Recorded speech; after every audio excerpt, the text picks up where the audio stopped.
Trying to run a business without understanding journal entries, it's kind of like trying to write a novel when you don't even know the alphabet. It just doesn't work. So today, we're going to learn the ABCs of your company's financial story. And I promise you, it's way simpler and a lot more powerful than you might think. So let me ask you this. If your business could actually talk, what story would it tell? Would it be a story about big wins, a few struggles here and there, or maybe just some incredible growth? Well, the language it uses to tell that story, that's finance. And today, we're going to become fluent. Okay, so where does a business write all this down? Well, it's not in some super complex, scary-looking ledger. Nope. It's in something that's actually a lot more personal and immediate. Think of it like a financial diary. And that diary, that's what we call the company's accounting journal. This is the official record, right? Some people call it the book of original entry. I like to think of it as the first draft of your company's entire financial history, being written, in real time as every single thing happens. And I really do mean every single transaction. It seriously doesn't matter if it's a huge $1 million deal or, just buying a $5 coffee for the office. If money moved, if it affects the business financially, it gets an entry. That's how you make sure the story is totally complete with 0 missing pages. All right, now we're getting to the real heart of it all. Debits and credits. I know. These two words can sound a little confusing, maybe even a little scary. But I promise you, there's a single unbreakable rule behind them. And once you get that one rule, everything else just clicks right into place. So this whole system is called double entry accounting. And it's built on this really simple, kind of beautiful idea. For every action, there's an equal and opposite reaction. It's almost like a law of physics, but for your finances. If money comes from somewhere, it absolutely has to go somewhere else. Think of it like a scale. It has to always be perfectly balanced. And that brings us to the golden rule. This is the one sentence that basically holds up all of modern accounting. Ready? For every debit, there must be an equal and opposite credit. And listen, this isn't just a suggestion. It's a law. If your books don't balance down to the very last penny, that's your signal that, hey, something's off and we need to go find it. So what are debits and credits anyway? Like, for real. Let's just forget all the complicated definitions you might have heard. At its absolute core, debit is just the left side of an entry. And credit, it's the right side. That's it. Conceptually, you can think of it like this. A debit is usually what the business gets, and a credit is what the business gives away.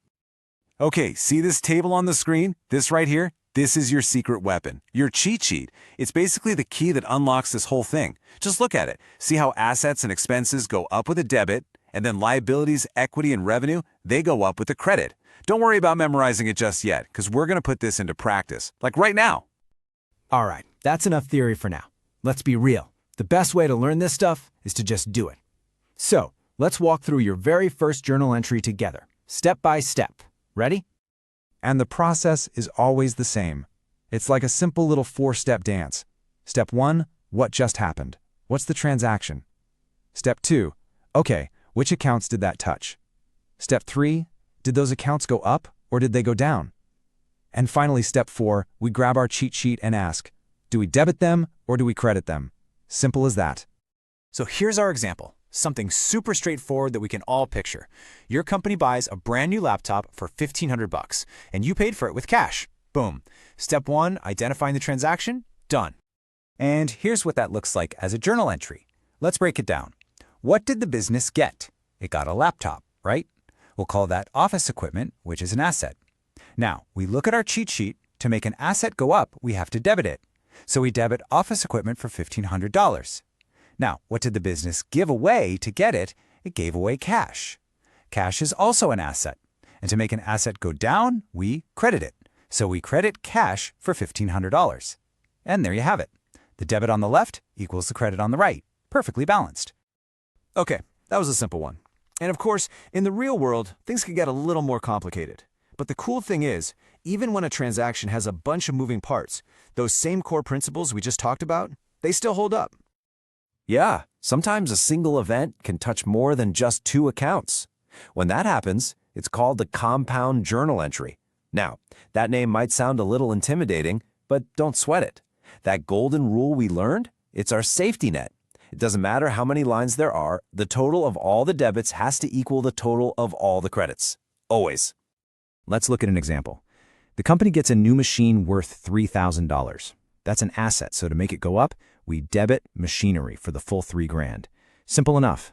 But how do we pay for it? Well, we paid $1,000 in cash. Cash is an asset going down, so that's a credit. And we took out a $2,000 loan. A loan is a loan payable, which is a liability. To make a liability go up, we credit it. So check it out. One debit of $3,000 on the left is perfectly balanced by two credits on the right that add up to $3,000. See? It just works. Okay, you've totally got the building blocks now. So before we wrap up, let's just quickly talk about a few common mistakes people make. Seriously, knowing what to watch out for from the very beginning is going to save you so many headaches later on.